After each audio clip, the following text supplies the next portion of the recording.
May 5, 1945, Wageningen, Western Netherlands.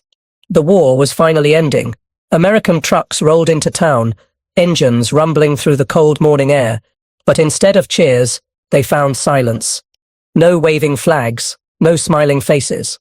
Only thin children standing in wooden shoes, too weak to move.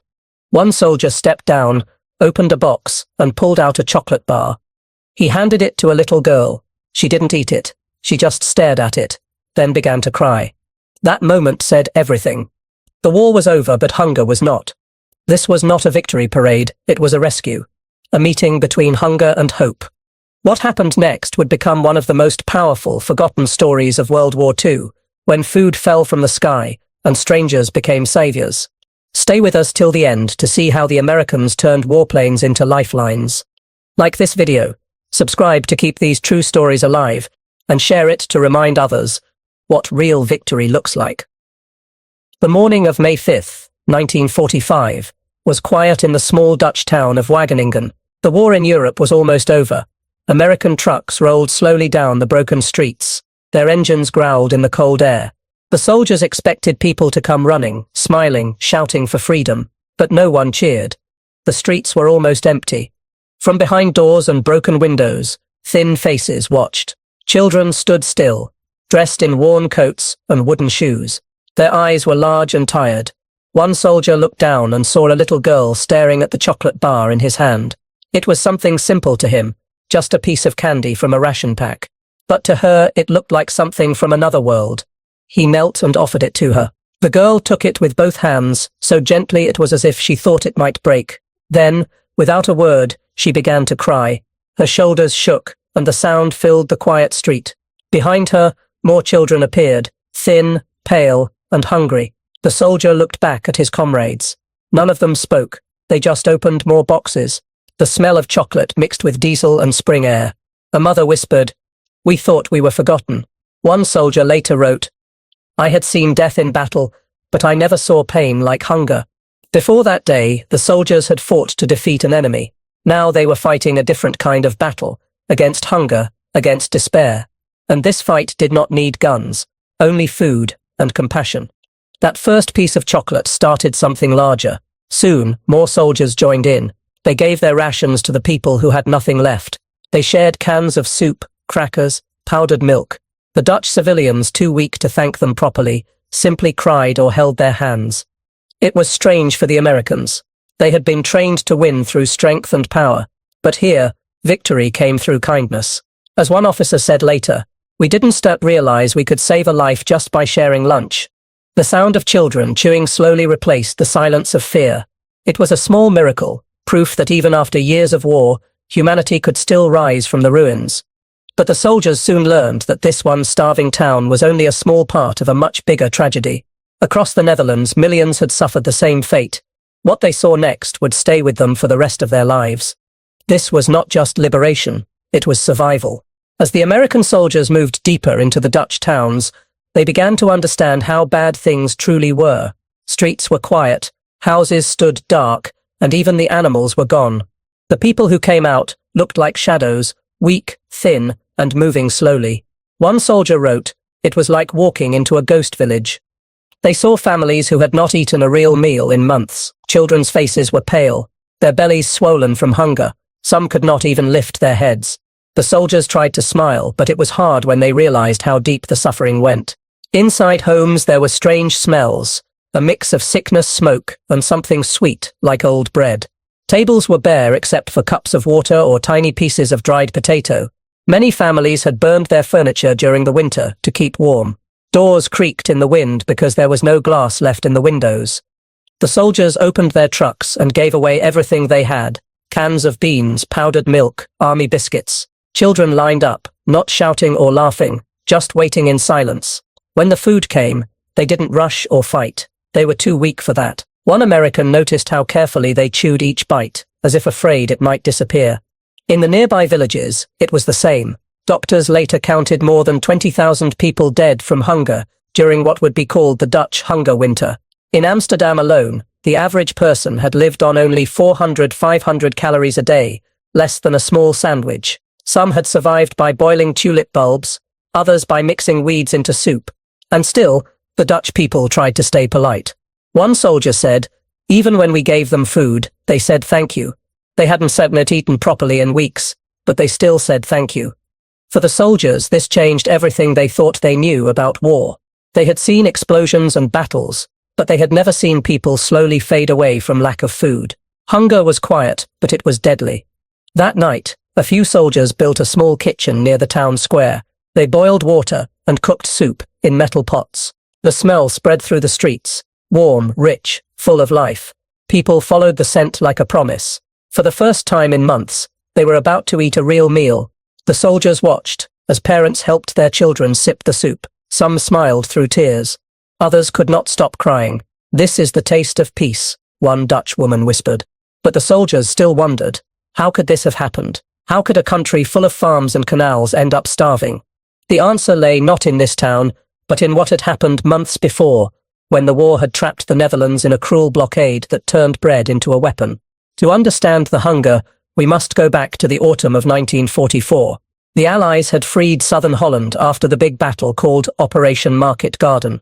But the north, including cities like Amsterdam, Rotterdam and The Hague, was still under German control. The people there believed freedom was close. They could hear Allied planes above. They hoped each day would bring rescue. Then something terrible happened. The Dutch railway workers went on strike to help the Allies. They stopped the trains so that German troops couldn't move supplies. But the Germans answered with cruel revenge. They blocked all food, fuel and medicine from going to the western part of the Netherlands. Barges on rivers were stopped. Trains were locked. Trucks were banned. It was the start of what people would later call the Hunger Winter. At first, people tried to survive with what little they had. Families cut bread into thinner and thinner slices. Neighbors shared potatoes and dried peas. But as the weeks passed, there was nothing left. The cold winds came early that year, and by December the canals froze solid. The cities were trapped, no food in, no escape out. The German soldiers took most of the crops to feed their army. Even farmers in nearby villages had almost nothing left. People started to eat strange things: tulip bulbs, sugar beet, animal feed, and even wallpaper paste. Some boiled grass or made soup from water and flower petals. In Amsterdam, people began to break apart wooden fences and furniture to burn for warmth. One man wrote in his diary, "The sound of chopping wood is everywhere. We burn our memories to survive." By January 1945, doctors reported that the average adult weighed only 95 pounds 43 kilograms. The daily ration had dropped to only 400 calories, about the same as one small chocolate bar. Children fainted in school from weakness. Hospitals ran out of medicine and bandages. Still, the people tried to stay strong. Teachers kept schools open when they could. Churches shared whatever food they found. The Dutch spirit, calm, polite, and proud, refused to break. But hunger does not care about courage. Every week, more people died quietly in their homes. The Allies knew what was happening, but they could not reach the starving cities yet. The front line was still far away, and every bridge or road was destroyed. One British officer said sadly, "We could see the people starving through our binoculars, but we could not get to them." The hunger was no accident. It was a weapon, a cruel punishment by the German occupiers for the Dutch resistance and their loyalty to the Allies. It was meant to break their spirit. But it did not. The people held on, hoping that spring would bring both food and freedom. And when the winter finally came to its end, the world would see just how far a nation had gone to survive, and how the Allies answered that suffering from the sky above. The winter of 1944-45 was one of the coldest anyone could remember. Snow fell for weeks. The canals froze so hard that even horses could walk across them. But the cold was not the worst part. It was the hunger. Every day people woke up weaker. They searched for anything that could be eaten. Families took long walks into the countryside, pushing bicycles without tires, hoping to trade clothes or family treasures for a few potatoes. Sometimes they walked 20 or 30 kilometers in freezing weather, only to return with almost nothing. A mother from Rotterdam wrote in her diary, "We sold Father Sepp's watch for 2 loaves of bread. They were gone in 2 days." Children tried to catch birds or peel bark from trees. Old men chopped wooden doors and chairs to make firewood. Even city parks were empty. Every tree cut down for heat. By January, people were eating tulip bulbs. They peeled them like onions and boiled them into a bitter soup. The Dutch called it the Hunger Winter. The Hunger Winter. By March, at least 20,000 people had died from starvation and cold. But doctors believed the true number was much higher. Many deaths were never recorded, because families were too weak to report them. Hospitals became places of quiet suffering. Nurses wrapped starving children in blankets, trying to keep them warm. One doctor from Amsterdam wrote, "Their bodies were so small the bones showed through the skin. We gave them water with sugar, but even that was too much for some. And yet, people still shared what they had. In some neighborhoods, mothers took turns cooking one pot of thin soup to feed 10 or 12 families. In others, strangers gave away their last piece of bread to a child. The hunger didn't just steal food, it stole time and hope. Days blended together in silence. The sound of footsteps on frozen streets was the only reminder that life still existed. In April, some German soldiers began to realize the Dutch were dying. Even a few of them felt shame. One officer secretly allowed farmers to bring food into towns, breaking orders from his superiors. It was small, but it saved lives. Then, at last, the rumors began to spread. The Allies are coming. People were too weak to celebrate, but hope began to return. The war was almost over. The Germans were retreating. But could food arrive before more people died? The Allies faced a terrible choice: move fast to end the war, or stop to help the starving civilians first. And so the decision was made to do something never done before, to drop food from the sky over enemy territory. The mission had one goal: feed the Netherlands before it was too late. When the war finally ended, doctors and nurses began to write down what they had seen during the terrible months of hunger. Their stories were shocking and heartbreaking. In hospitals across the Netherlands, doctors found children who weighed less than 25 kilograms, 55 pounds, at 12 years old. Some could no longer walk. Their hair had turned thin and grey, their skin pale and dry. Many had swollen bellies, a sign of extreme hunger, called hunger edema. One nurse in The Hague remembered, "We had no medicine left. We boiled sheets to use as bandages." The children were so weak, even drinking milk made them sick. The hospitals had no fuel for heat. The rooms were cold and dark. Nurses wrapped patients in whatever they could find: old coats, newspaper, even curtains. Sometimes the only sound was coughing or the quiet whisper of someone praying. Doctors tried to count how many people had died, but the numbers kept rising. They estimated that more than 20,000 had starved to death in just a few months. In some towns, half the children under 10 were malnourished. One doctor wrote, "It was not war that killed them, but hunger." Still, many people showed incredible strength. Dutch women risked their lives to collect food for others. Some rode broken bicycles miles through snow to bring back a few potatoes hidden under their coats. Children also tried to help. A young boy from Leiden later said, "I went to the countryside with my father. We traded my mother Sepp's wedding ring for some bread. I never forgot how it tasted." Even after the war, scientists studied the effects of this hunger. They discovered that babies born during the hunger winter were smaller and had more health problems as adults. The starvation had changed their bodies forever. But what surprised everyone was how the Dutch people kept their dignity. Even in starvation, they remained polite and calm. A British Red Cross worker said, "They queued in silence, no pushing, no shouting. They thanked us for every crumb." By spring 1945, many believed that thousands more would die before help could arrive. The railways were broken, roads destroyed, bridges gone. Sending trucks was almost impossible. That was when the Allies, British and American pilots, came up with a daring plan. They would drop food from planes, but to do that, they would have to fly low, over enemy land, without being shot at. It seemed impossible.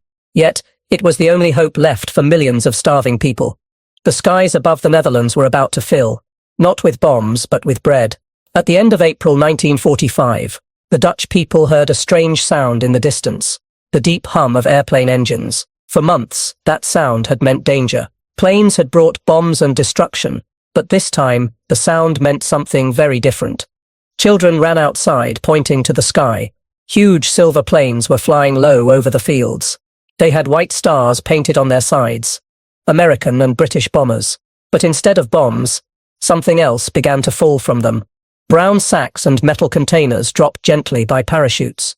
When they hit the ground, people rushed toward them. The sacks burst open, spilling flour, sugar, and tins of food. For a moment, no one could believe it. Food was falling from the sky. This was Operation Manna and Operation Chowhound. two missions planned by the Allies to save the starving Dutch people. Between April 29th and May 8th, 1945, more than 11,000 tons of food were dropped by British and American planes. Each bomber carried about 6,500 pounds of food instead of weapons. The Germans agreed to a temporary truce. They promised not to fire on the planes. Even some German soldiers stood and watched quietly as the bombers flew low and steady. One Dutch farmer said, "We waved at them with white sheets. The sky looked like heaven itself." The food drops were carefully organized. Pilots aimed for open fields, racetracks, and canals so that people could collect the packages safely. Inside were tins of meat, powdered milk, chocolate, biscuits, and flour. Each drop could feed thousands. One pilot later said, "We flew so low we could see people waving flags below. Some even spelled out Thingthax Boys Sist with white stones." For the Dutch people, it was a miracle. They laughed and cried at the same time. Children danced around the sacks of flour. Mothers hugged soldiers they had never met. The smell of bread began to return to kitchens after months of emptiness. In one village, a woman baked small loaves from the flour dropped by the planes. She gave each child one piece and said, "This is freedom bread." For many, that first meal was more than food. It was a sign that they had survived. The war was almost over. Hope was back. In total, the Allied food drops saved tens of thousands of lives. Historians still call it one of the greatest humanitarian missions of the war. But for the soldiers on the ground, the work was not finished. They were about to enter the towns they had helped from the sky, and there, they would see the true face of hunger up close. The battlefields were quiet now, but the battle for life had only just begun. May 5th, 1945. The guns finally went silent. In towns across Western Netherlands, German soldiers laid down their weapons. The war in Europe was ending. But for the Dutch people, liberation did not begin with fireworks or loud cheers. It began with silence, the silence of exhaustion, hunger, and disbelief. When the American and Canadian troops entered the cities, they expected to see celebrations, waving flags, smiling faces, maybe even music. Instead, they found streets filled with thin, pale figures. People moved slowly, their steps weak. Some were too tired to stand. Children leaned on parents who were barely stronger than they were. Staff Sergeant William Cooper from the 101st Airborne remembered stopping his jeep near a small Dutch town. A little girl stood by the road. Her dress was too big for her thin body, her eyes large and hollow. Cooper knelt down and handed her a small piece of chocolate, a simple thing for a soldier, but to her it was everything. She clutched it tightly and whispered, "Thank you." Then she began to cry. Behind her, more children came forward. Dozens of them, silent, watching. The soldiers realized what starvation really looked like. "We broke open every ration box we had," one soldier wrote. "It was all we could do." Soon, the quiet streets turned into scenes of emotion. American soldiers gave away their rations, canned meat, biscuits, chocolate, and milk powder. Mothers fell to their knees, crying and thanking them. Some kissed the soldiers' hands. Even the toughest men in uniform could not hold back their own tears. "We had seen combat," said one veteran, "but nothing broke us like seeing hungry children eat again." Hospitals and aid centers were quickly set up. Army cooks worked day and night making soup and porridge. Doctors treated people too weak to digest normal food. Some patients were so starved that they could only take spoonfuls of broth at a time. Every meal was a slow step toward life again. In one village, a soldier wrote in his diary, "The children followed months. That was when I knew they would live." The recovery was not only physical, the war had hurt people's minds too. Children had nightmares about hunger. Parents couldn't stop worrying that food might disappear again. To help, Allied soldiers and Dutch teachers opened schools and started games for the children. Soldiers played baseball with Dutch boys in the fields. Girls sang songs they had learned from the Americans. For the first time in years, the sound of laughter returned to the towns. One Dutch woman said, "The soldiers didn't just bring food. They brought life back to our children." As the months passed, something beautiful happened. The Dutch began to rebuild their cities. Bridges were repaired, farms planted again, shops reopened. But the memory of that terrible winter never left them. Families kept diaries, drawings, and letters from those months as reminders of what they had endured and who had helped them survive. The Americans, too, carried the memories home. Many wrote to their families about what they had seen. One young soldier wrote, "We fought a war to end evil, But the day I gave a starving child a piece of chocolate, that was the day I truly understood why we fought. The bond between the Netherlands and the United States grew stronger because of us everywhere. They smile again. One little boy gave me a flower. He said it was the only thing he had to give. For many soldiers, that small act of kindness meant more than medals or victory parades. The Dutch people slowly began to rebuild. They opened windows to let in the spring air. They cleaned streets that had been empty for months. Flags appeared again, bright orange, red, white and blue. But this time, celebration came not from excitement but from relief. They had survived the darkest winter of their lives. For the Americans, it was a different kind of victory. They had come to fight an enemy, but they discovered that the greatest victory was saving lives. The bond formed between the Dutch and their liberators was not built on politics or power, but on compassion. The soldiers had brought food, but more importantly, they brought back faith that kindness could still exist after so much cruelty. And yet, as the Dutch began to eat again and children played in the streets, a question remained: what would come next? Now that the guns were quiet and the world had to start over. The war was finally over, but peace did not come quickly. The Dutch people had survived the hunger, yet their bodies and hearts were still weak. Children who had been close to death needed months of careful care. They couldn't eat normal food right away. Their stomachs had forgotten how. American and Canadian doctors set up special feeding centers. Nurses gave small meals every few hours. Warm milk, thin soup, soft bread. Slowly, the children began to gain weight. Their pale faces started to glow again. A doctor in Rotterdam wrote, "Some of the children smiled for the first time in months. That was when I knew they would live." The recovery was not only physical. The war had hurt people's minds too. Children had nightmares about hunger. Parents couldn't stop worrying that food might disappear again. To help, Allied soldiers and Dutch teachers opened schools and started games for the children. Soldiers played baseball with Dutch boys in the fields. Girls sang songs they had learned from the